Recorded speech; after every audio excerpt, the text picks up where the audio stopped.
Hi everyone, we're going to be doing a FMS assessment on my client Nick Denig. The functional movement screen will help us identify limitations and potential risks we might have. We're first going to start off with the clearing test, then we're going to move to the functional movement screens. In the flexion clearing test, Nick wasn't able to touch his butt to his heels, which suggests some limitations in his lumbar extension and possibly lower back tightness.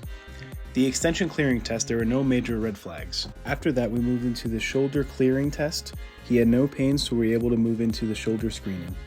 In the ankle clearing test, he had some stability issues, but he was able to complete the movement, moving his knee past the malleus, proceeding him through this test. Moving into overhead squat, Nick scored a 3, showing good depth. However, I noticed some overhead mobility restrictions, particularly in shoulder extension. This could be due to tight lats. Hurdle step, he scored a 2 on both legs. He compensated by dipping at the hip to clear the hurdle. This indicates tight hip flexors and the tendency to rely on the lumbar extension rather than hip mobility. For the inline lunge, Nick scored a 2. He showed a very quad dominant movement pattern, which is due to anatomical factors or lack of glute engagement. We'll focus on improving his posterior chain activation to balance this out. In shoulder mobility, Nick scored a 3.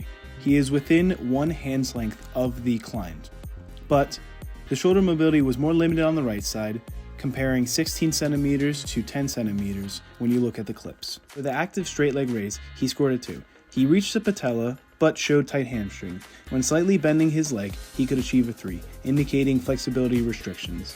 On the trunk stability push-up, he scored a 3. He showed progression through his stability over time. On the rotary stability, he also scored a 3. He had some slight instabilities initially. Over time, he improved.